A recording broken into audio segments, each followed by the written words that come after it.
this one.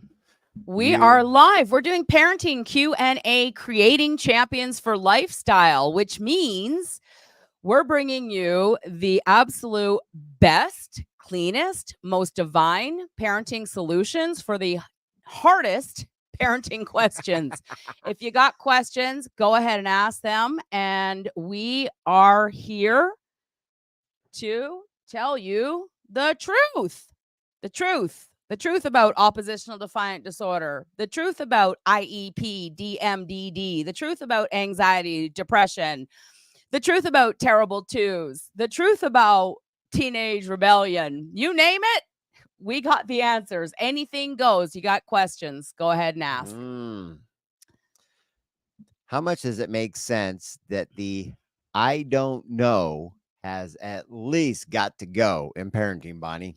Well, considering that parenting is the most imperative job on the planet, I'd say it'd be really important that the I don't know has got to go. What do you think? Yes.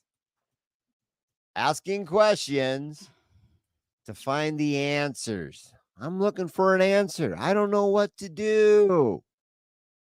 That's why we start to ask questions. It's very powerful. It's so simple.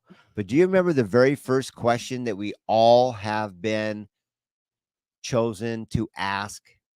It's hardwired in us when we start to be able to talk in a verbal form. And it was the 25th letter in our American alphabet. Wait for it. Why? Why? Why are we waiting for it? Why? And then you would get an answer. And then all of a sudden, why? And you get another answer. And there was our exploring point of view of, why is that doing that? Why is that doing that? Why? And if you had somebody that was your, as we call them, trusted advisors, maybe their attention span was shorter than theirs. And they just said, that's just the way it is. Stop asking so many damn questions. It can be rather annoying. I want to just validate that it can be annoying when your kids are saying mom, dad 8 times before you get out the driveway. And it would be really easy to say, stop it, be quiet, stop talking to me. Am I right about this? Hi, Dave. Thank you for being here. Yes, good morning. Yeah, good morning. We're just waiting for some other people to join us live. If you're watching out there on a platform, say good morning. Share where are you coming from? This is live Q&A for parents. We are reframing parenting. We're reinventing parenting. This is the parent revolution. And considering that child behavior disorders is, I mean, if you add them all up together, because they've kind of divided ODD, ADHD, IEP, DMDD, sensory processing, anxiety, depression, they've kind of divided them up. But when you realize that ADHD is a more than $20 billion industry, when you realize that oppositional defiant disorder is projected, like who has projections? Somebody who's running a business has stock. I got to now report to the stockholders. You see, popping a pill is a business. Correct. Hang on. All right. Hang on. We got to find it. Truth. Yeah. If you don't like the truth, then leave. Popping a pill is a business. But and if you're looking for the truth, stay. That's right. So when we realize this, then parenting definitely needs to be reinvented. And I want to just say, we maintain the truth that every child is created uniquely genius, uniquely great when we learn to create the correct environment. Now, I know that we have been taught to control or manage our children's behavior for the last, I want to say, close to 90 years, because before 90 years ago, we just beat kids when they acted out of line. And then in the middle of the 1940s was introduced this whole authoritative parenting style. If they do something you don't like, we should come in and do something they don't like, but we shouldn't beat them. We should put them in a timeout or take something away or ground them or whatever. And when it doesn't work, then we end up going to the only things that we know how, which is what our parents did with us. And how many people watching have said, I'm not going to do what my mom did. I'm not going to do what my dad did. But when the whole lecturing, dragging the kids to the timeout kind of thing doesn't work, what is it that we end up doing? Thank you, Dave, for being honest. And I want to just take a minute and say good morning, Kelly. Thank you for being here. Angela, good morning. Mike, Sabrina, tuning in from Texas. We got a few of you on from Texas. Who else? And if you're watching from TikTok and you want to ask questions, if you see our profile, you can come join our group. And Angela, you'll let people into the group if people come in as we're doing live Q&A, because it's really hard to answer questions over here on TikTok and then pay attention to this screen over here. So either way, come join our group. And either way, if you're watching on TikTok, you're going to get answers to some really imperative questions. But you know who makes it look easy peasy? This lady. Yep. This is a mom that not only was the I don't know has got to go, she now knows her role with self-control. See, Bonnie is a champion that was willing, I'm going to put it this way. You know, when you just keep going because you know that there's something there, a dynamo that's too stupid to quit. You see, there was a test that was done with rats in water. They took it, put a rat inside the water, and it started to swim, obviously, and then it drowned within minutes, maybe 5 minutes or less. But the moment that it was able to almost drown, this magical hand, rat's perspective, picked it up out of the water, put it on a little towel, dried it off, and then when it was all coming back, put it back in the water, and guess how long it paddled water when all the very first round was less than 5 minutes. Yes, it's higher than 5 minutes. It was literally hours, because there was a neural pathway that we all done something and we know that it can work. You've had a magical moment with your kids. You're like, oh, but there's just wonderful kids. I know there's something there. And if you keep going, this is what got Bonnie to you here today. She has overcome every single obstacle there is because she kept asking questions. And if you love anything that you have here today, I am so grateful that this lady right here is the reason why you're able to bring Creating Champions to life to the masses, because it was a dream that she was always going to bring. Yeah. Oh, I'm looking for this book. So most of us learn our parenting from parenting books written in the last 100 years or so, all based on Dr. Spock's Baby and Child Care, which is authoritative parenting. And this is Think and Grow Rich. Now, I read this in 1994, and I went running over to my dad's house, and I was like, Dad, I don't know how, but I'm going to find a way to empower all the kids by the age of 12. Because if I knew what was in this book before I was 12 years old, I never would have done all of these stupid things that I did as a teenager.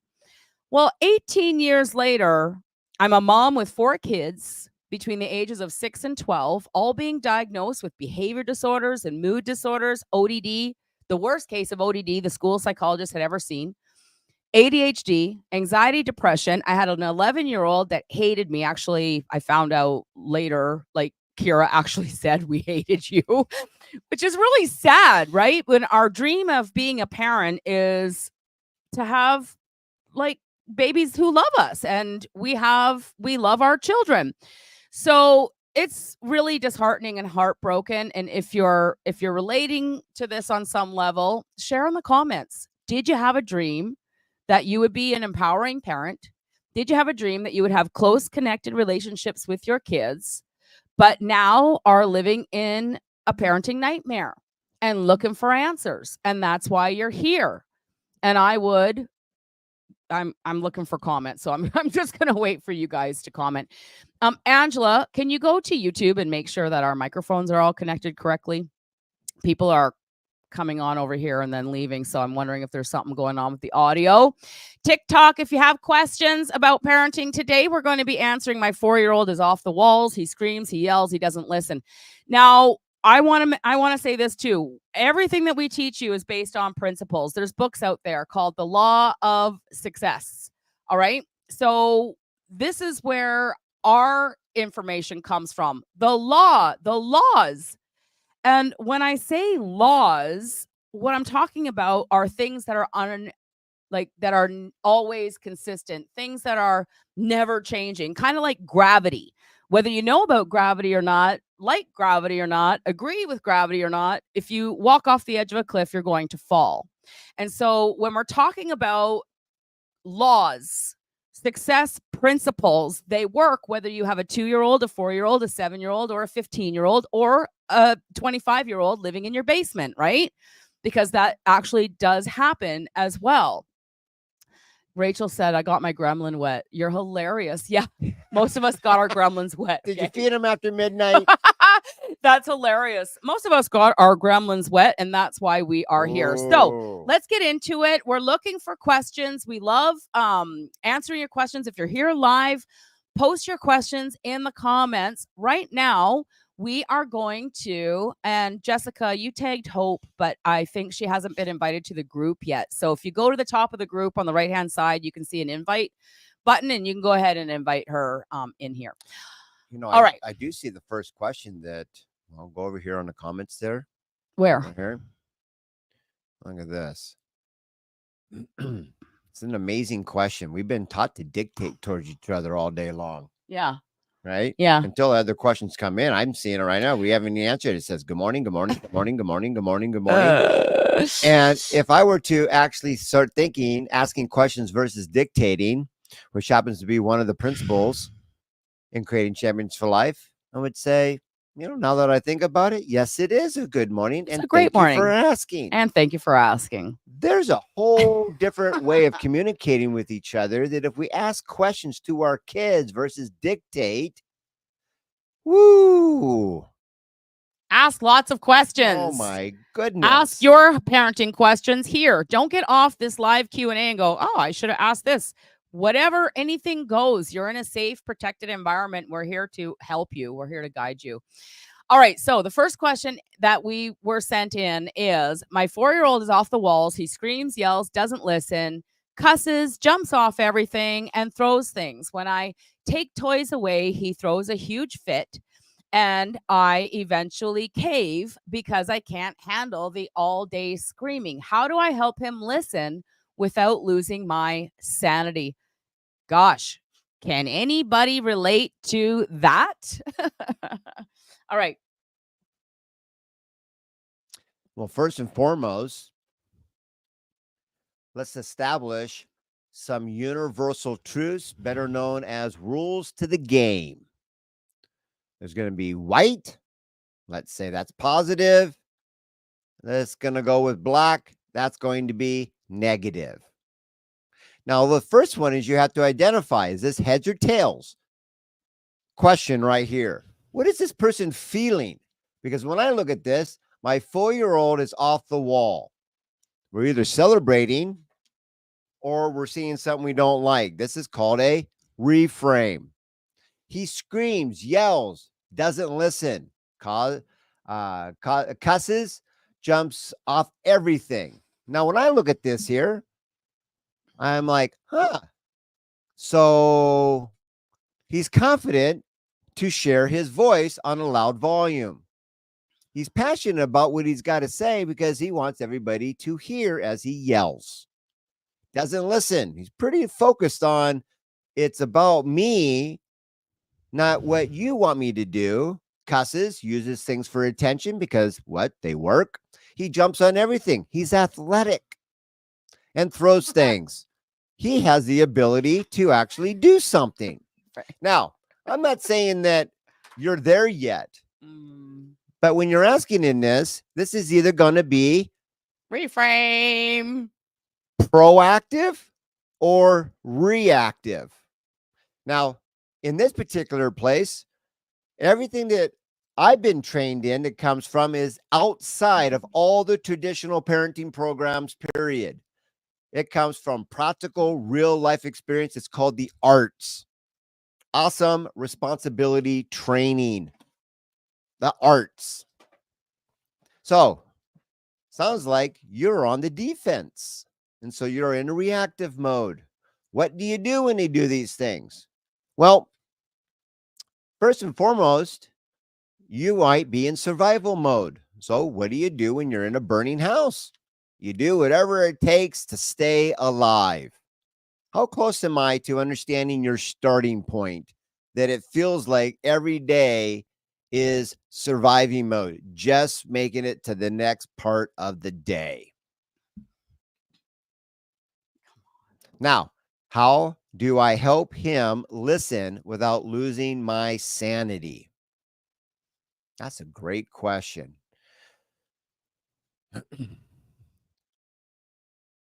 Well, who's in control of your body and your actions? This is going to be a first and foremost point. If they are in control of your body and your actions, one of the things that we would always practice or learn is I'm in control of my body and my actions. So you validate. This is the first one of your arsenals. Oh, I see that you're passionate about something because I can hear you yelling very loud. He's having a huge fit. Well, there's something that he's very excited about that nobody's validating him. Validate. How do I help him without losing my sanity? Just go, wow. There's something important that you would like to share. You validate that and you'd be like, would now be a good time for me to listen to you? Or can we do it later? You're starting to ask a question to stay connected. That's going to be step one. And from your point of view, add a +1. Yeah, because we're talking about being very reactive, but this is how we've been conditioned to parent. The child does something we don't like, then we come in with some sort of consequence. Obviously, it's not working because now he's screaming and he's yelling. I want to say this. I didn't know this as a young mom. And so I'm so passionate about bringing you these messages now because we're here to not save you. We're here to bring you information that will empower you and your children, that will help you live a lifetime of happiness. But we do everything else in our life proactively. We plan parties, we plan a wedding, we want to get a job, so we have a goal to get a job. What do? We build a resume. We make a list of all the places that we're going to go apply for a job, and then we take action and we go apply for these jobs. These are principles of success. The number one thing before you can even have a goal is desire. And the fact is we've been taught to lavish our kids with all sorts of things. We've been taught to lavish them with attention. We have been competing with the Joneses since the early 1950s. And now it's like every 7-year-old under the sun has a cell phone. Why? Because their friends all have a cell phone. And if your 7-year-old doesn't have a cell phone, like, I get it, okay, but by the time they're 12 or 13, you're going to feel like, is it time for me to get my kid a cell phone? That's a whole other question in itself. So when we talk about, like, you're in the middle, you've jumped out of a plane, you don't have a parachute, your kid's screaming, jumping, yelling, angry, throwing things, kicking, hitting. We've created this. And so I got to share this. This is from the Law of Success, and it says, self-sacrifice is essential to leadership. Now, we've been taught to manage our kids' behavior. We're taught level 1 to maybe 3. Level 1 to 3 leadership. And level 1 is you've been appointed a manager. You're a parent. Nobody chose you to be their leader. You're just an automatic leader because you're a parent and you have a kid and you're supposed to manage their behavior.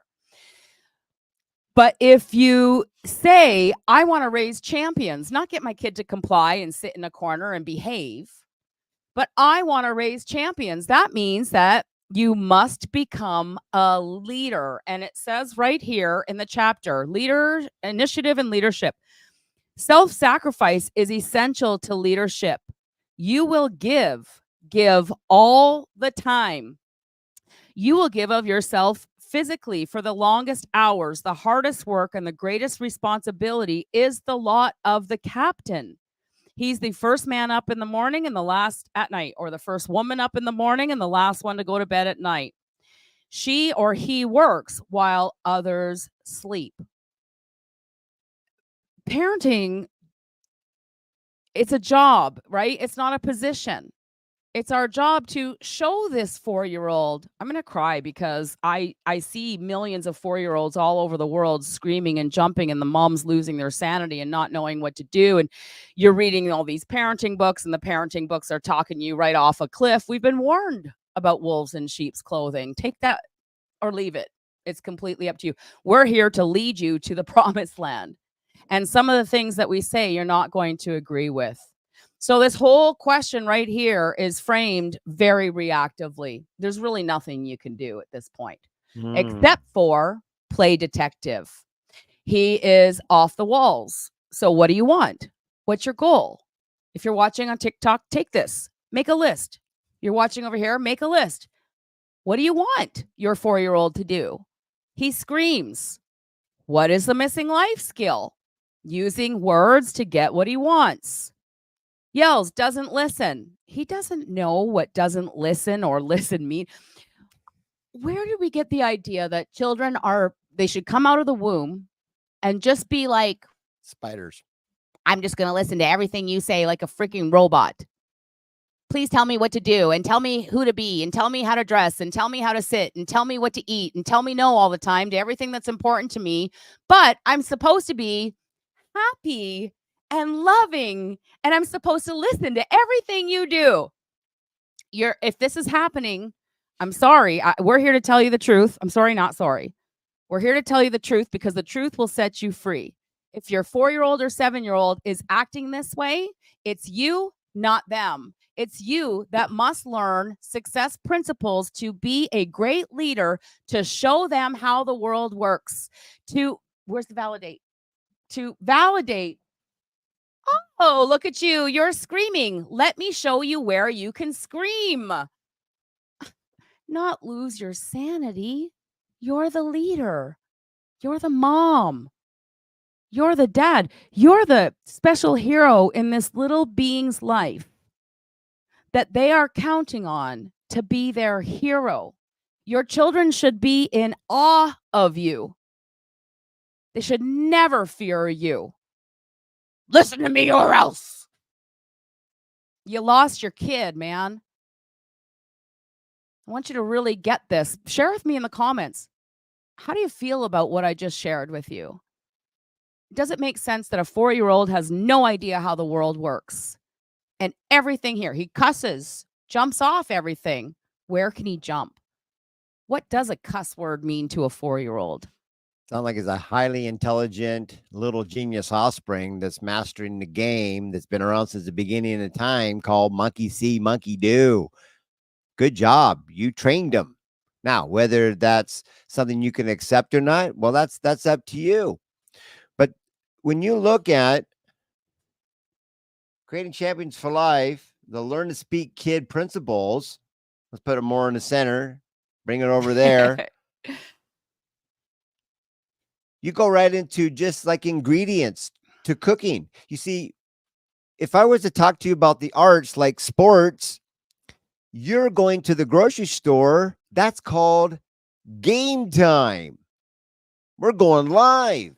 Now, before that, in games or sports, we actually do what is called practice.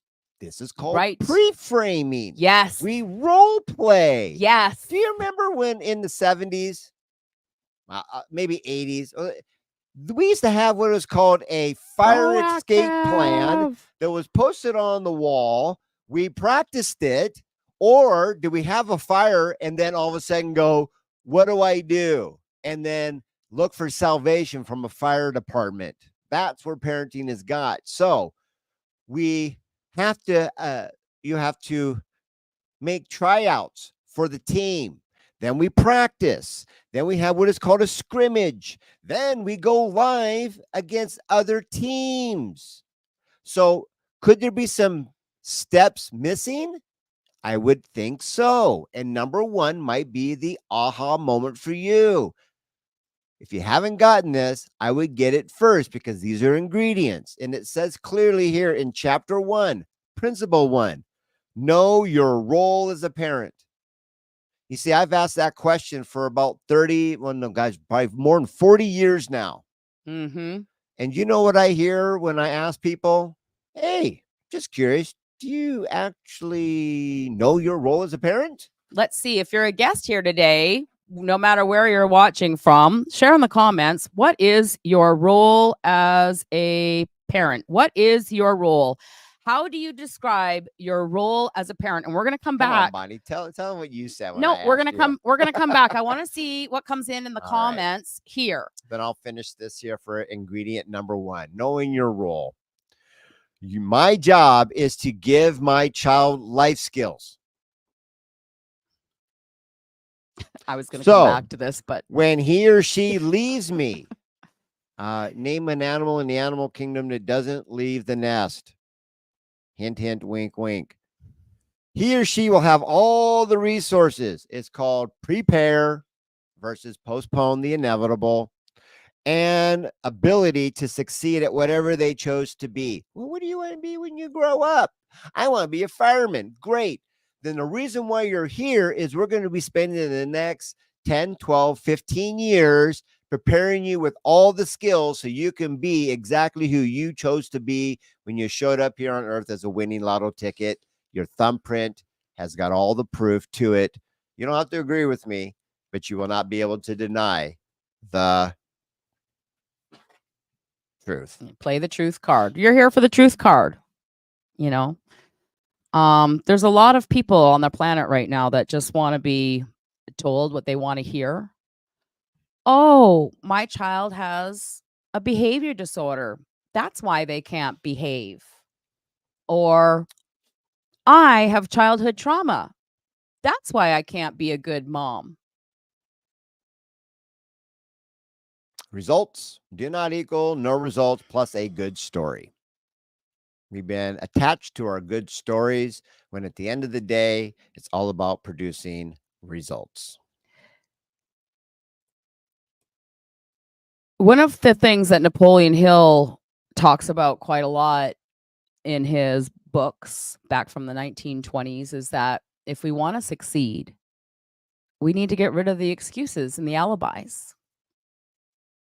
You didn't make these excuses and alibis up. They've been made up for you. I totally get it. We've been conditioned to believe in these things, but ADHD didn't exist before 1968. Oppositional defiant disorder didn't exist till the late 1980s. And if you were running billions, like a $25 billion industry off ODD,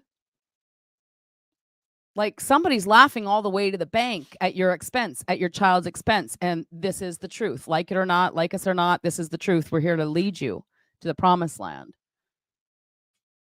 So what? Your kid has IEP, DMDD, ODD, and ADHD, and it's so terrible. And they still need life skills. They need life skills. They still need to be taught self-control, self-discipline, focus, responsibility, tenacity, courage. They need to be taught how to share, how to negotiate, how to protect themselves on the playground. To the bully, sticks and stones may break my bones, but names will never hurt me. I love the direction of these calls because anyway, let's move on. Kind of piggybacking off the question about the 4-year-old. What about when your child is swearing at you in public? I didn't allow my child to walk out the grocery store before me and she lost it. Dropped an F-bomb in the parking lot. How old's your daughter? Is she 4 or is she 13. I try to tell her I understand her feelings. So this is the whole gentle parenting thing, guys. Don't laugh because it's not funny, but like when you see it, when we learn to reframe and we learn to empower our kids, you'll laugh too. Okay, I try to tell her I understand her feelings, that she is frustrated, but that she cannot say words like that, especially not to her parents. Yeah. I see this is training right out of Gentle Parenting 101. And the problem is we're validating her feelings. We did not validate her desire to walk out the grocery store door before you. Does this make sense? We can validate their feelings. And I mean, we validate their feelings all day long, but what about validating their desire to touch a hot burner or to get their belly button pierced at 10 years old or whatever? Validate. Why didn't you allow her to walk out the grocery door first? That's an authentic question for me. I just need a little bit more context to this question to be able to frame it in such a way to answer you the way that you need to be answered. But what I'm seeing right now is, again, we've been taught to react. We just go to the grocery store. We're with little children who are missing life skills. They don't know the responsibility that you have to go to the grocery store at a certain amount of time and get to work on time and all these things. They have no clue. They're just little human beings with no idea how the world works, counting on you to show them and to guide them. Did we role play before going to the grocery store, going in and out the door, to hold your hand, stay with you? Are we training our kids to help us at the grocery store? You see what I'm saying here? So for you, for right now, from what I'm seeing right now, Erica, is we play detective and we go, that was hell at the grocery store today. What would I like to see happen next time? This is a job. You're the captain of the ship. You're the leader here. So what would I like to see more of? Well, I want her to walk with me. I want her to help me read the ingredients and help me pick out products. And I want her to be happy and work with me as a team in harmony. And I want to be able to walk in and out of the door in peace. And I want her to help me with the groceries. And I want. That's your goals. What do you want, little princess, when we go to the grocery store? What's important to you when we go to the grocery store? What is your goal? What is it that we're working towards? Does your child have a goal? Where are we going to go in life without a goal? Nowhere. Nobody ever wins. I was listening to Steve Harvey this morning. He goes, you have not because you ask not. You have not because you ask not. We have not because we have not taken the time to role play what it means to go to the grocery store in a happy, positive way. Hopefully that makes sense. Comment. Let me know if I'm on the right track or not. Okay. Plus one. Talked about labels. Those labels, they can't do because blank. Positive or negative? I'm going to go with negative. Black. If you like labels, ADHD, attention deficit on them. Hyperactive disorder, always talking, can't, don't, won't. It's a very amazing label. If you're going to label them, why not label them ASHO? Attention surplus. I see a genius who's just embracing their own uniqueness. And they picked me as their big kid trusted advisor. So hyperactive order. I'm going to show you when and where you can do what's most important to you. It's the exact same message. Which one has the higher vibration? And if you want to really label your kid with whatever it is, be like Pokemon and collect them all. Label them a genius offspring. First two letters in goal, G-O, genius offsprings, always learning when they have goal power. So when you look at them, damn kids, I see a little genius just embracing their own uniqueness and they're ready to learn when and where. Your approach is the cause. The child demonstrates the effect. Don't like the effect? change the approach. And this is why people come to us, because it feels like we're the only ones that are rooting for you to actually win. Where everybody else wants to take. We're looking to give. So are you open to receive? Label them. They're just little geniuses embracing their own uniqueness. Because if they knew what to do, they would leave the nest. So it always comes down to, what's your role? And do you have the sacred list of 144 life skills that every child from 2 to 18 needs to transfer from big kid trusted advisor to little genius offspring? All the other animals in the animal kingdom do it. Why is it that man can be duped to postpone the inevitable? And when you can, Mm-hmm. oh my gosh, I just had a moment of clarity, then that's when you're going to be finding the missing ingredients of all 12 principles in learning to speak, kid. Yeah. So I'm going to go back to this chapter out of this book on leadership, because we need to get this. Repetition is the second law of learning. He says self-sacrifice is essential to leadership. You will give all the time. Sacrifice is essential in parenting. If you have a 5-year-old who's cussing at you, number one, she didn't invent the cussing. She is mimicking something. She's mimicking somebody that she saw who was angry. And this is how we act when we're angry, because all children are missing life skills.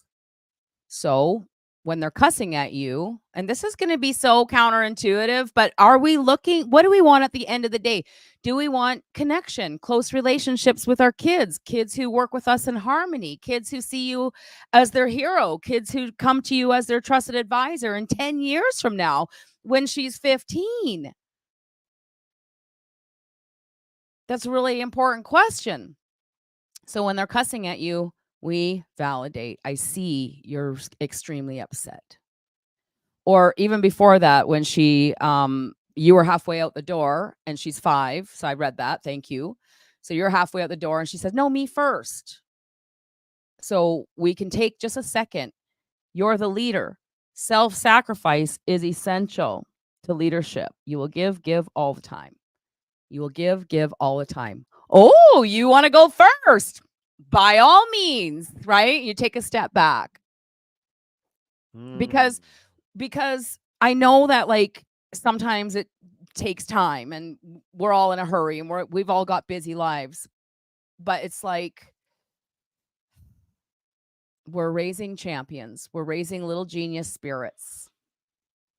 We are creating the future relationship with this child right here at the age of 4, at the age of 5, at the age of 2. I'll tell you, like, Harley's 18 months old. Now, this is usually parents with ODD kids go, oh, you know, the symptoms started at around 18 months old. Well, that's because they start to develop a mind and they want things. And the only form of communication they have is to cry and to scream. That's the only life skill that babies are born with. Yes. So we were hanging out up in the room and she found like a little, I don't know, it was like a little vitamin E capsule. And I don't, for whatever reason, she likes to like carry them around. I don't know why. She's carrying around this vitamin E capsule and she put it on the table and it kind of rolled and she couldn't reach it and she started to scream. Well, I just don't feed into that. You know, it's just because I'm her grandma, probably it doesn't affect me emotionally. So ask yourself this question. When your kid is screaming, cussing, right, jumping around, not listening, do you feel emotional about that? Are you emotionally attached? Does it drive you crazy? Do you find it annoying? Do you want it to stop? Because when Harley does that, I just realized she's 18 months old. She doesn't have the verbal skills. That must be really frustrating. You can't reach it. Am I going to come to your rescue? No, because I want her to be able to get through that moment. This is called teaching her to self-regulate. I want her to get through that moment and realize, like, oh, I can't reach it. Nobody's going to come to my rescue. And within 30 seconds, she was like with me over here playing with something else. It was no big deal.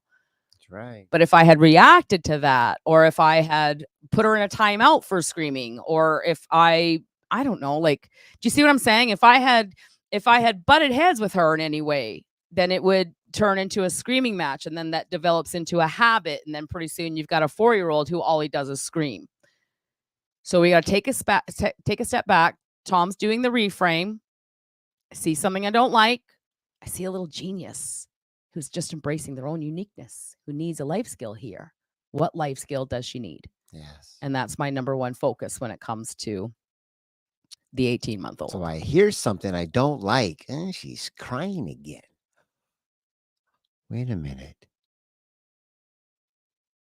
She's looking to solve a puzzle through the only communication that she's got. We all started there with this cry. Trusted advisor, that's out of my reach. And if I knew what to do, I would have already done it. So I'm ready to learn if you're willing to. Wait for it. Wait for it. We're missing the sign. No, it's here. Look for the... That's right. It's over here.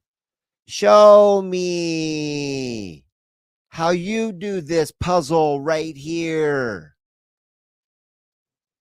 There's a learning opportunity in that cry. And that's the reframe that we've been taught to go, she squeaks, you do 4. And that's the training. So I squeak, they'll do it to shut me up. I squeak, cry. So when I throw the F-bomb, it graduates from a cry to now I'm learning how to say, and then all of a sudden, oh my gosh, I don't want anybody to think what I'm doing. And the kid goes, oh, so this is how the world works. Right. I do something you don't like. You give me what I want to shut me up. And then after years and years and years, I'm 16 to 18, 22, and we wonder why they're not leaving the nest. Because we were postponing the inevitable by just doing for them versus following the God's law of do for to show, do with, and then so they can do it all by themselves. There's 3 secret games that have been around since the beginning of time, and the dark side of the force will never be able to erase them. Think monkey see, monkey do. Follow the leader, and Simon says. Monkey follows Simon, so Simon can follow monkey. I'm not saying you're there yet, but I'm giving you the answers that when you're ready to step up and learn them, well, then you're back in the driver's seat of way things were created that all the other animals follow, and we must heal, unite, and empower ourselves to get back into the flow, because I don't have to ask you how it's going. But I know you didn't sign up for the course that you're on. Maybe you should sign up for this one. Yeah, well, and with that, we have mentorship programs, coaching programs, and things. But like, not everybody needs that. What you need is the correct information to get you on the right path to heaven. And that's why we published the book. We published this book thinking like, if everybody in the world read Learn to Speak Kid, the whole world would change. Kids would be empowered. Families would stay together. What we realize is that sometimes you can read the book, but it's like driver's ed. You need a little help implementing. And then you come to us, and that's the mentorship programs. But if everybody here is like, wow, this sounds really cool, I'm in, get the book. Just get the book from Amazon, Learn to Speak Kid, and start there and come to our live Q&A and come join us on our free Facebook group and ask questions and be part of our community. And that's a great starting point. Right? Because like if we could just have everybody on the planet get the book and read it, like our dreams would come true. Every parent in the world would know how to empower their little ones. So I want to move on to Jessica. She says, yesterday wasn't a good day for us, but I tried to do better last night.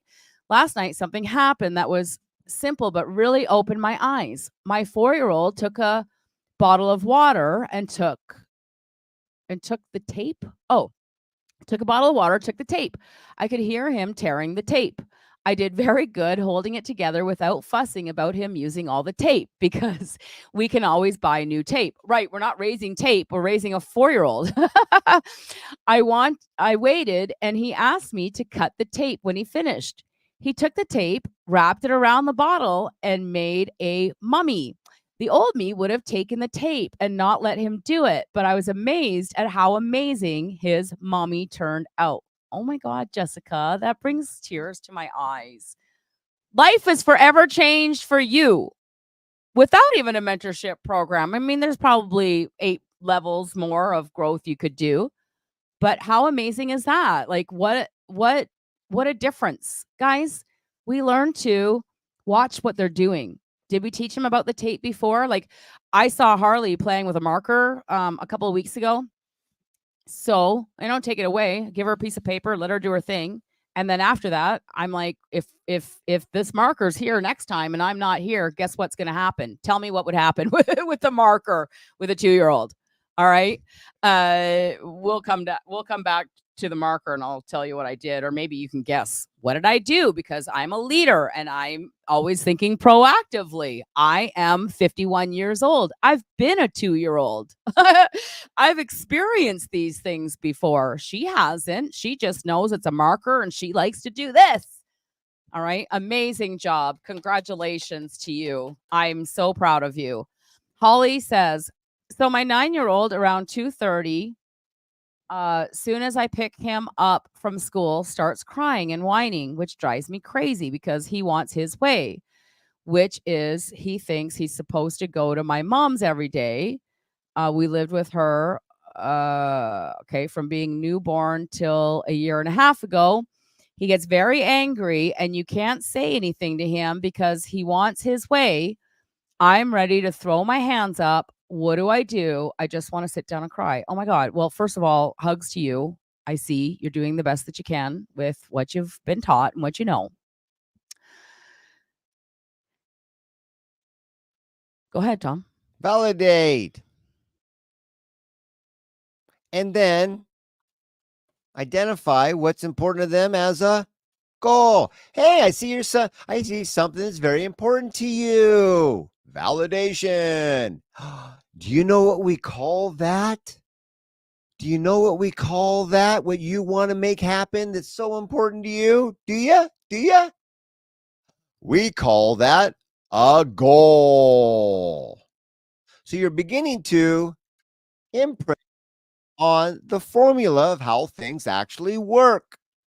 Now, let me give you a little bit of background so you can go ahead and see why this is so happening. We got our body, this little earth suit that we're inside, our little genius spirits inside.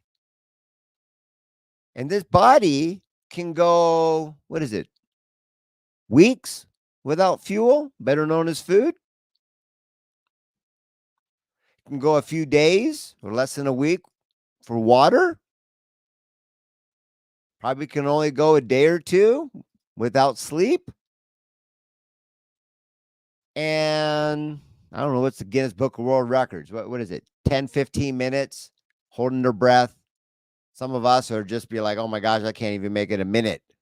Oxygen.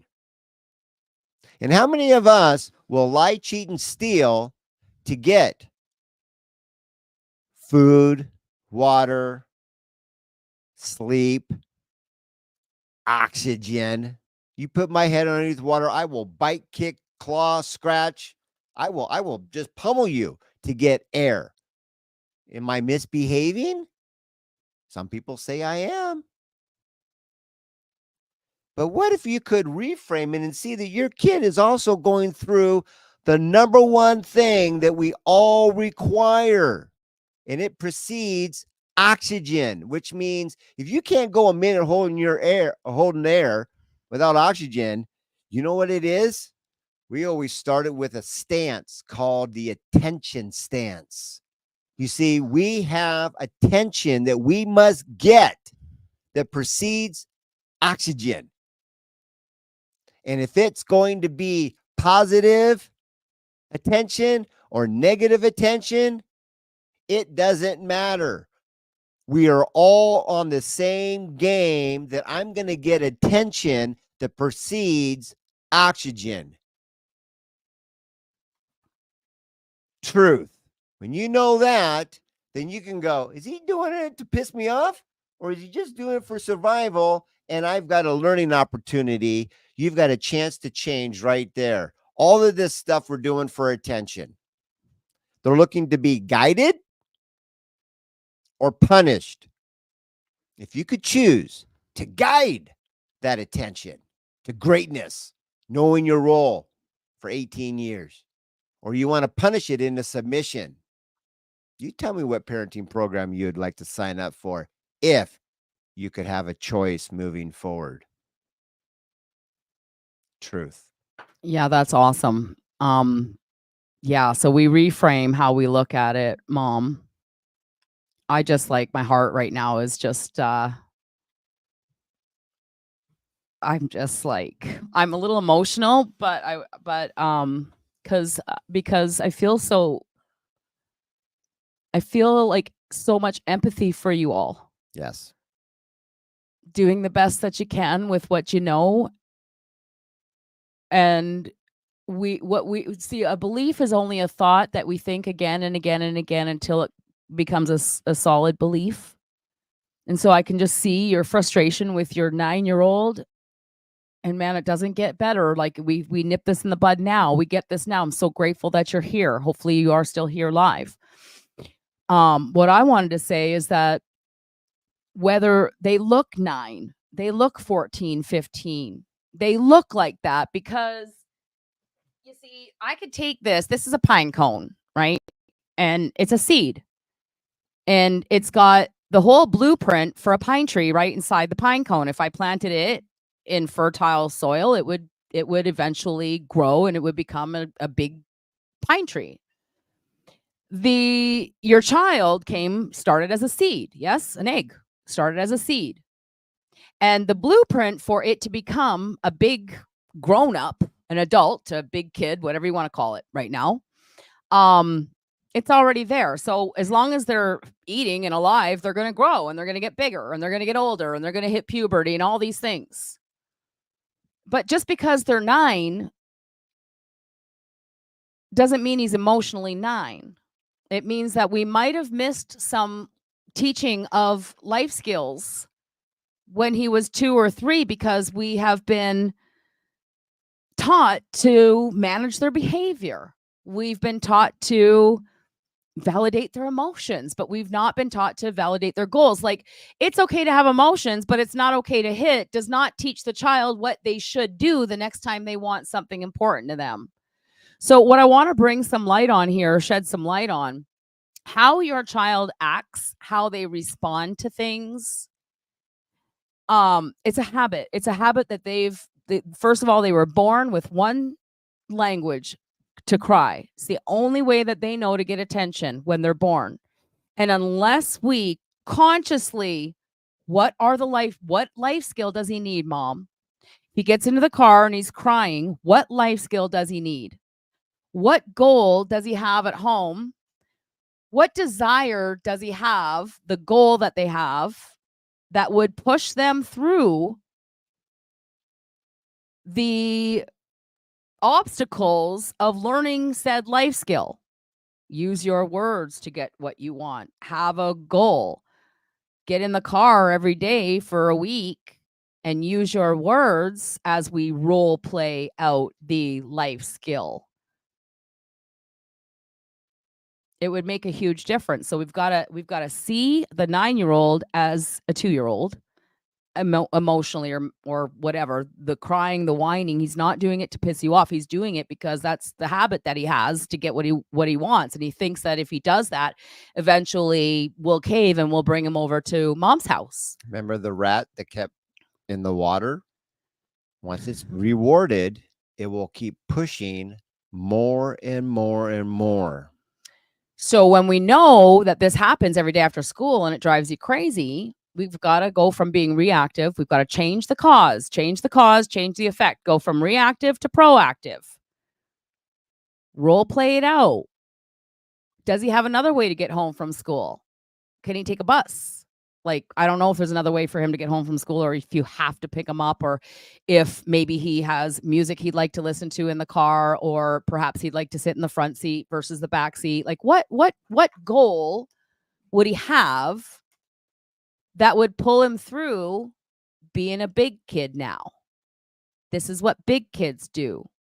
Big kids get to play video games. Big kids get to pick the movie Friday night. Big kids get to sit in the front seat. Big kids, what is his goal? What is he asking for? That's a goal. Big kids who get in the car quietly and nicely and use these words, and you're not telling him as in a lecture because they don't get it. You have to actually role play it out. You're showing him what you want from him to do, and you're doing it proactively versus we're not managing their behavior here. Stop crying or else I'll put you in a timeout.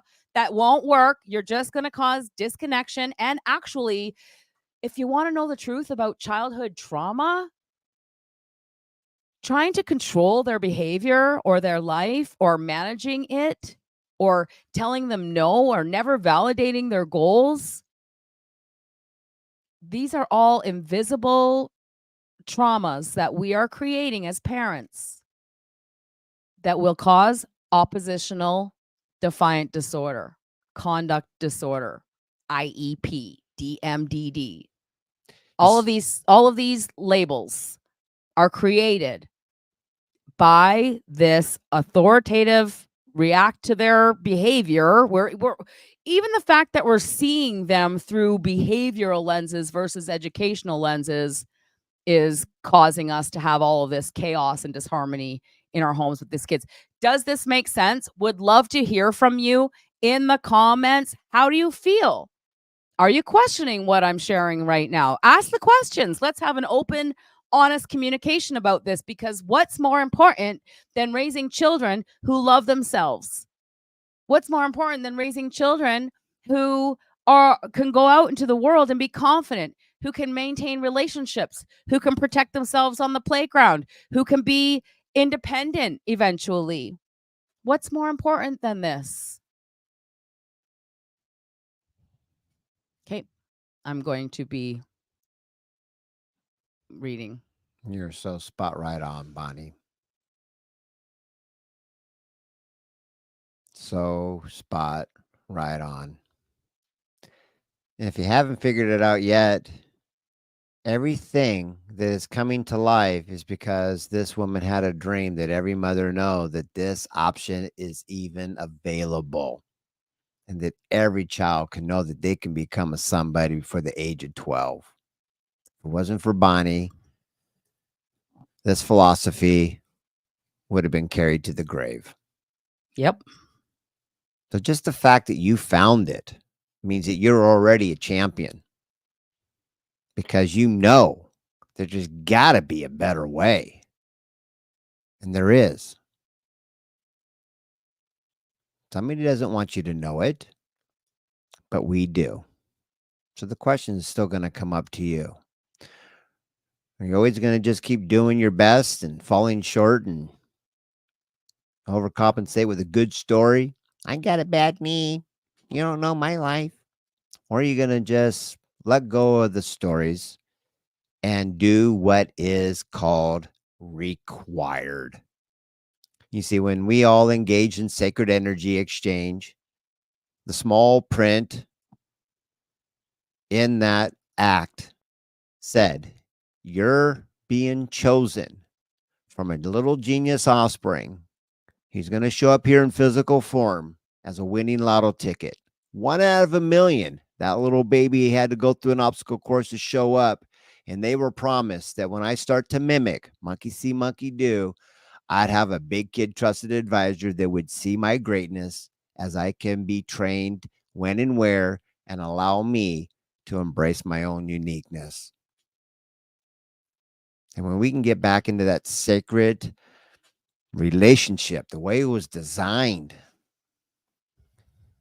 we have clients that say, you know what, Tom, you've almost convinced me that I could have a whole nother whack of kids, because it would actually be fun. Yes. When you know what to do. Yes. 1000%. Awesome. So Jessica, I'm going to get to how you react to not getting more at the store. Just a second. Can you add some context to this? I'm sorry if you've already told me. How old are these kids that we're talking about wanting more at the store? Okay, Angela asked, how do you begin to teach self-control? How do you begin to teach self-control? Well, let's go ahead and write out a formula. We asked the power of 3. There's always 3 to everything. Can, can't, don't care. What else is there? Yes, no, maybe. You'll figure it out when you're open to see it. Blank is in control of my body and my actions. When we ask that sacred question, well, where's the 3 that fills in the blank? Well, it comes down to, well, wait a minute.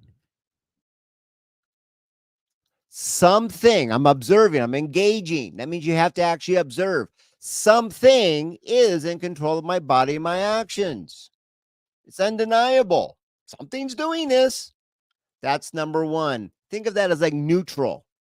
It's an observation.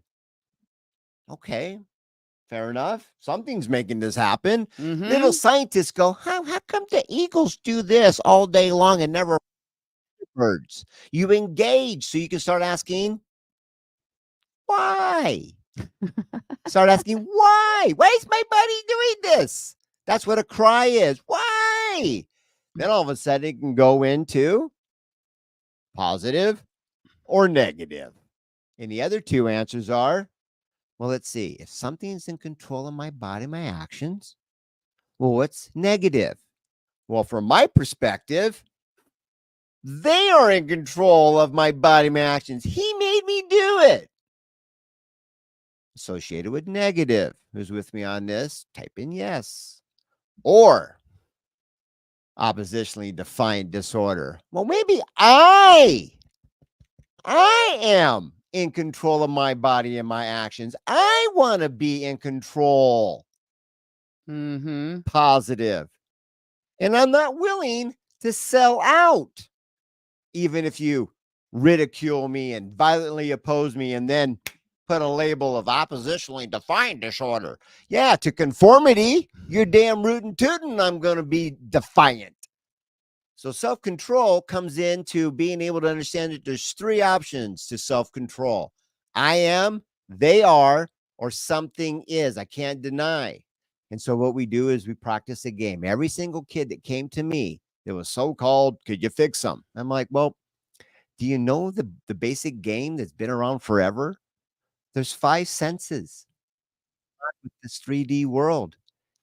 See, smell, taste, touch, and hear.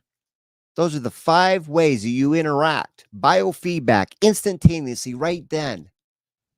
And so we would play with the kids of, well, we'll sit down and we'd make right hand fists like rock, hard, and left hand open like soft. And we put them together for law of polarity. And we put it in our lap. And we have our back straight and legs crisscross applesauce. And you put your head down and you close your eyes, not to be blind, but so you can choose not to see. And as you're sitting down, you practice, well, wait a minute. Something's making me breathe. That's like a life support. I wouldn't be able to sleep.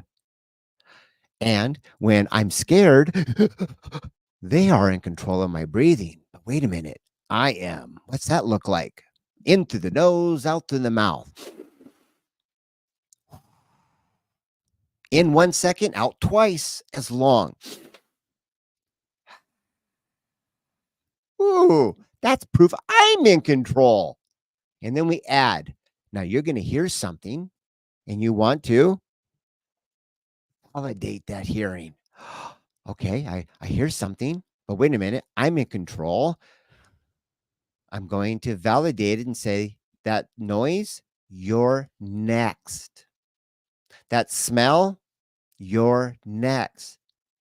And you go through all 5 senses. You validate it and you let it know that it's next. Can we turn them off? Sure can't.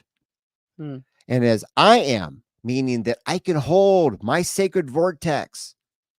I'm in control to stay still like a little Taekwondo statue. And after 5 minutes of me holding that is proof that I'm in control, that when these things come a knocking, I can let them know when they will get my attention versus just coming in guns a-blazing and being in reactive mode. I am proactive. I trust that may be something you wanted to hear, completely missed to what you wanted to thought the answer would be. But I know in your heart of hearts, where has that been my whole life, sexy? And when every single child that came to my program that was inducted in the Martial Arts Hall of Fame for the most creative after-school program called Creating Champions for Life, every single kid, zero exception, was going, thank you.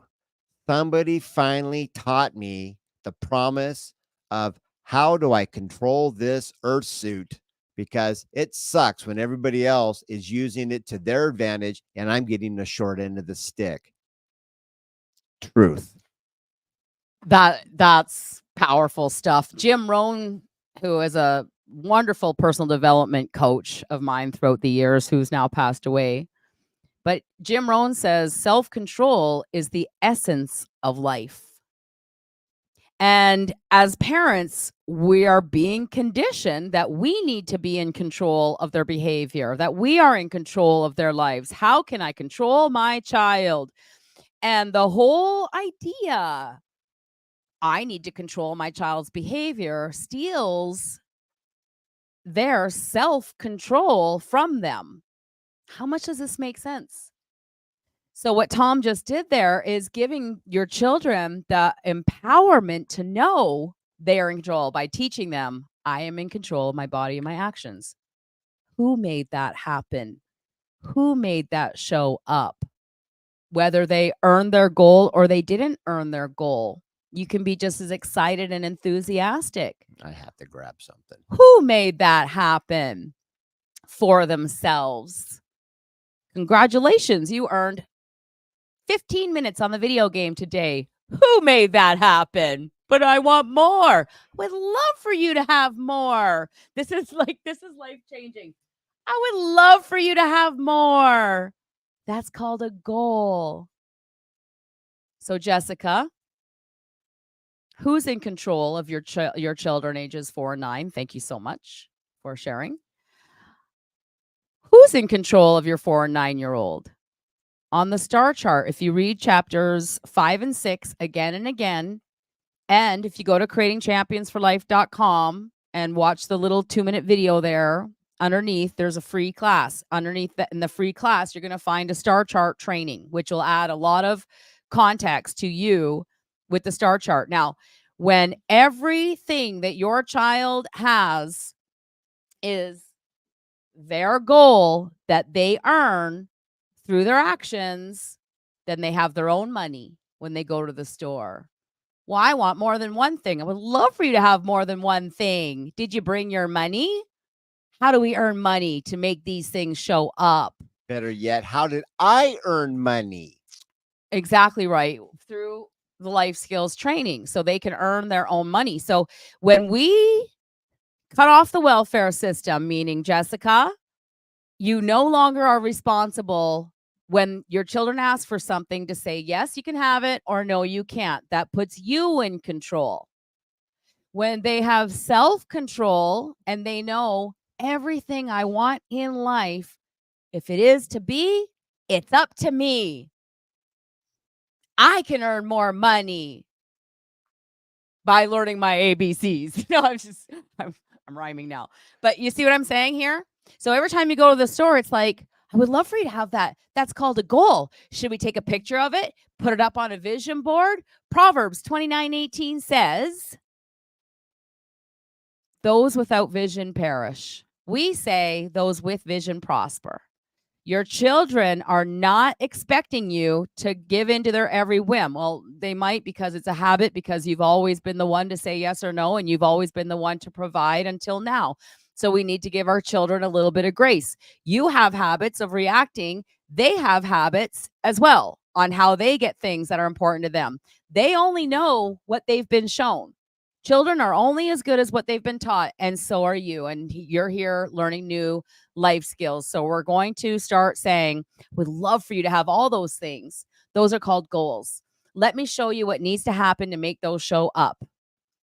Okay, hopefully that helps. That's all right. true. Nicole, the best part of practicing self-control every day was how aware I became of myself, and the feeling of attachment to their reactions faded. Yes, that's a big thing, and why people join our mentorship programs here, because, we've learned that in order to really implement the principles of creating champions for life, that we need to step into our leadership role. Like, we need to get rid of a lot of ideas, like re-clean the brain, the mind. The mind is like a garden, and when it's filled with weeds of punishment and discipline and control and bribing and overcompensating and threatening and all of these habits that we have, we need to clean those out to help you build new roses inside the mind of knowing our role, understanding the difference between how your child sees the world and you see the world, learning how to create a proactive winning environment, making it through the transition of on the welfare system, now off the welfare system, knowing what their goal is, knowing the reward, learning how to guide behavior proactively versus punishing it, learning how to offer parent-approved choices so they can feel like they have some control over their own lives, asking questions versus dictating. We are dictators through and through, and we don't even, come on, little Timmy, it's time to go. Put your shoes on. Come on, we're going to be late. Dictate, dictate, dictate, dictate. What happens when you make a proactive plan and the child has a goal that he's working towards, and you've already role played and practiced what it means to be out the door on time? You've taught them how to tell time. Now you make them 100% responsible for getting out the door on time so they can earn their desires. Can you see how this all comes together? It's so cool.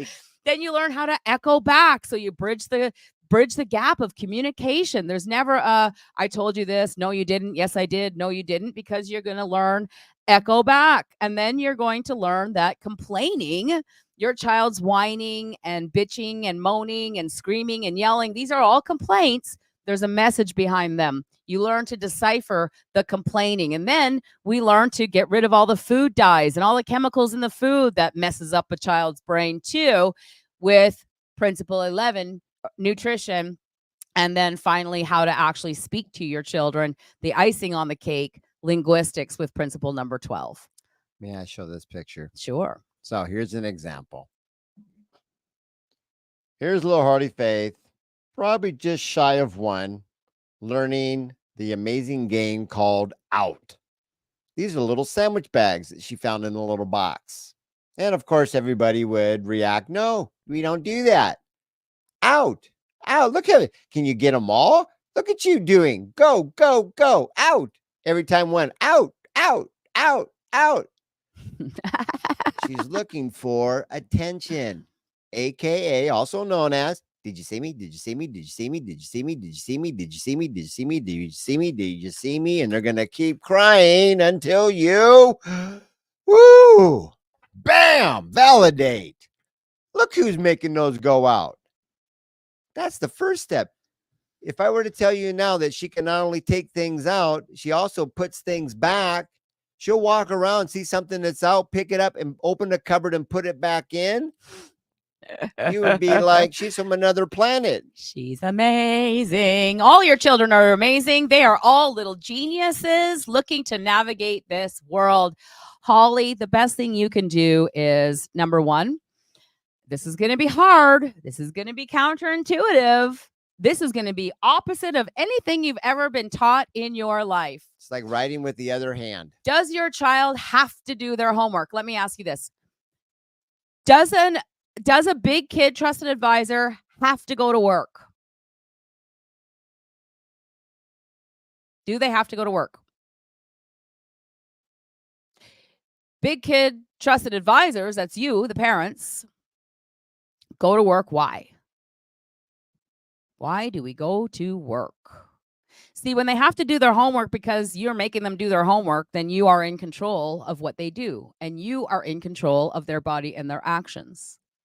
So if we were going to take off the control and put them in control, what are a list of privileges that are in the house that they have access to right now for free that you pay for, that they should be earning all on their own? Your job is to go to work to make money to buy food. Go to work to make money to pay the bills, right? So I'm going to go to the comments. If you want to make money to pay the bills, you go to work. Do they have to go to work? No, no, no. Thank you for participating and playing with me. All right, we know the answer. So, does the 9-year-old have to do their homework? Besides the fact that you want them to, and you want them to get good grades, and you're attached to their results. It's all about you.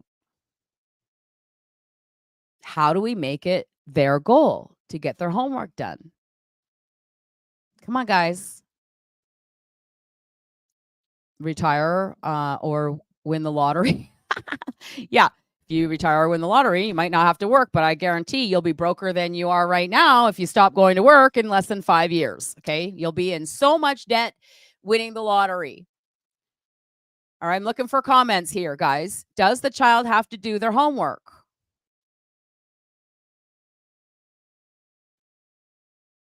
We ask kid what their goal is. Well, you know what their goal is. See, we know what their goal is if we start at 0 like God. See, God doesn't come down from heaven and go, let me give you 2.5 kids, 2 cars in the garage, a 5-bedroom house, picket fence, and I'll give you all these things. And then when you do something I don't like, I'm going to come down from heaven and take something away. I'm going to punish you because you did something I don't like. No. God says, I promise to feed the birds every day, but the bird must get out of the nest to go hunt for the worm. If it is to be, it's up If to it me. is to be, it's up to me. So what are a list of privileges? I want to say yes and no. Yeah, because we're Holly, we're helping you grow new neural pathways. Look at that growth. Yeah, She went from you went from like no absolutely yes. well, maybe there's a yes. Not quite sure what it is, but yeah, look at that. Huh? A child, just like you, I have to go to work to have money to live my life. Well, the child says, that's my job. That's my work. I need to go to work and do my homework to have life, to pay for my video games, to watch TV, to play with my friends, to have ketchup on a hot dog. Do we owe our kids, we owe our kids food, a hot dog? Do we owe our kids ketchup on the hot dog? Do we owe them orange juice to go with the hot dog? We owe them water and a hot dog. But you see, when we make privileges, when we turn privileges, which right now we feel like we owe our children a good life, but when we turn privileges into something exciting, an exciting adventure that the child can be like, if it is to be, it's up to me. I made this TV show up. I made this video game show up. I earned this ice cream. It's mine. I worked for it and I earned it. I earned this beautiful name brand jacket. I earned my Nike Air shoes. I did that. Did you see me? Did you see me? Did you see me? I did it. I did it all by myself. Now, Carlos said something during our interview on Tuesday, and he goes, it might seem kind of mean to have the kids earn their privileges, and you might be thinking that right now.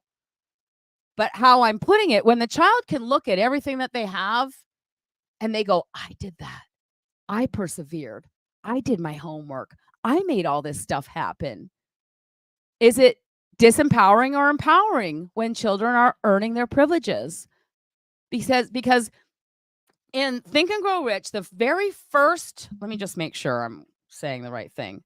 Chapter 2, the second chapter in this book is called Desire. The whole chapter on desire. A whole chapter on desire and how desire is the starting point to all success. And when we come in and we give them everything and they don't have to earn anything, we give them everything and we come in and we take something away when they do something we don't like. First of all, what we're doing is we're taking a big blanket over their desire and we're squashing it. You have no desire. You have no motivation for life. You have no zest for life. You're here to please me and do everything I want you to do for me. Feed off your kids. Eek. or you can feed It's not your into fault, them. but it is your responsibility now to go, okay, if it is to be, if I'm going to have a harmonious relationship with my 9-year-old, it's up to me. You're the captain of the ship. So you get to say, I don't want to do my homework. Oh, okay, you don't have to. But I want to play video games. I would love for you to play video games. What do you need to do first? If you want to play video games, my homework, look at you, how smart you are. Show me when you're done and we will, and you can make that video game show up for yourself. You may not be able to make this flow. gap leap like, hey, I just took my first step. Now I'm now I'm doing trials for track. That might be too big of a gap. But when you can start the neural pathway to be connected, you make what are called non-negotiables. I'm hungry. I know. I'm hungry too. Validate. We call that a goal. Now, what's a non-negotiable? Which means you don't budge.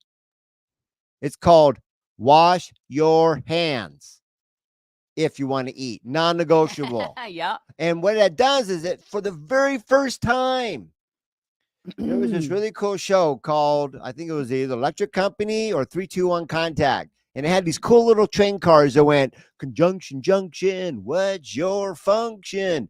And it had this little cart or this train king that came in and said, this, and this one had that. And it came and they connected this and that, which means order. Dramatic pause for someone to think. Order. Everything's labeled disorder. What's missing? Order. So when they can actually know that this shows up before that, things start to go, oh, I do this, then I get that. Because at the end of recess, everybody ran to be first at the water fountain. I might have been the only kid in that group, but you know what I'm talking about. And I've never seen two kids swap and spit on the drinking fountain at the same time. We learned right then this, then that, called now and then later, first, then second. And once we can get that put into play, the rest starts to build. And that's in that Fibonacci sequence from 0, 1, 1 to 2. It's the lateral movement of wiring the brain, which is what Learning to Speak Kid is a missing link for all the parents around the world. I trust this helps. Now I'm gonna close with this. If you have questions that we did not get to, you know how to find me. You click my name, you send me a private message. I'm going to get to every question that you have best I can. But I want to finish with this because we've been so conditioned. I had a rough life. I want my kids to have a great life. Like I remember having that. I want my kids to have the life I always wanted. And so I gave them a really easy life and they despised me for it.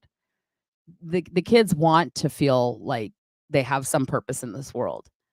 They want to feel like worthy, right? And so this says, far from being a disadvantage, struggle is a decided advantage. So I would love for you to have dinner as soon as your homework's done. You could eat. That's pretty good non-negotiable. It's a really great way to get your kids to do their homework, by the way, and you're not attached at all. Dinner's right here for you as soon as your homework's done. That's easy. Far from being a disadvantage, struggle is a decided advantage because it develops those qualities that would forever lie dormant without it. Many a man has found his place in the world because of having been forced to struggle for existence early in life. Did you hear that? Back in the 1920s, the early 1900s, they struggled for existence, not struggled for a video game time. All right. Lack of knowledge of the advantages accruing from struggle has prompted many a parent to say, I had to work hard when I was young, but I shall see to it that my children have an easy time. Poor, foolish creatures. An easy time usually turns out to be a greater handicap than the average young man or woman can survive. How powerful is that? An easy time. Oh, God. Usually turns out to be a greater handicap than the average young man or woman can even survive. It is no wonder that we're losing our children to mental health disorders, to drug overdose, #1 cause of death for our teenagers. Suicide. Back in 2018, when I wrote Raising Healthy, Happy, Cooperative Kids, suicide was the #1 cause of death for teenagers. Now it's fentanyl. Suicide is #2. So when we buy into the Creating Champions for Life, start at zero and add, empowering, we allow our children just enough struggle so that they can build. What does he say? Forced idleness is far worse than forced labor. Being forced to work and forced to do your best will breed in you, your child, temperance and self-control and strength of will and content and 100 other virtues that the idle will never know. So, what do you want, parents? What do you want more of? What do you want? Do you want your kids to sit in a corner and say, yes, ma'am, yes, sir? Do you want them to think? Do you want them to be confident? Do you want them to feel worthy? Do you want them to have a life purpose? Do you want them to come to you when they are 25, 30, 35 years old and still see you as their greatest hero, their trusted advisor? You know, I woke up this morning with a video from Jenny, and it was a prayer for my mother. And she's 23 tomorrow. And I'm telling you what, you get this, your life will be forever changed. Your children's lives will be forever changed for the positive. The relationship that is just waiting for you as their trusted advisor, when your children look at you in awe of your greatness. Because I cut off the welfare system when she was 10 years old. And I brought her back to life thanks to Tom. Thank you so much, Tom, for all that you do, for all that you are for families. Because without Tom and his after-school program, my kids would probably never talk to me. They hated me when they were 6 to 12. I don't know where we would be today without Creating Champions for Life. Thank you all for being here. Thank you for asking your questions, participating. I encourage you to invite your friends to join us in this group so they can be part of waking up and reinventing parenting. I encourage you, go to Amazon and buy this book today and give yourself a chance. Okay. It's $29 US. Get the book, read the book, do yourself a favor and just read the book. If you have the book, please do us a favor and go to Amazon and give us a review. We have a goal for 50. If you give us a review and send us a picture of you holding the book, your name will go down in history as helping us pioneer Creating Champions for Life. It is only going to take one generation of us and our kids. One generation, we can change the world for the better. So thank you all for your time. And until we meet again, here's to your parenting success. Cheers. Bye for now.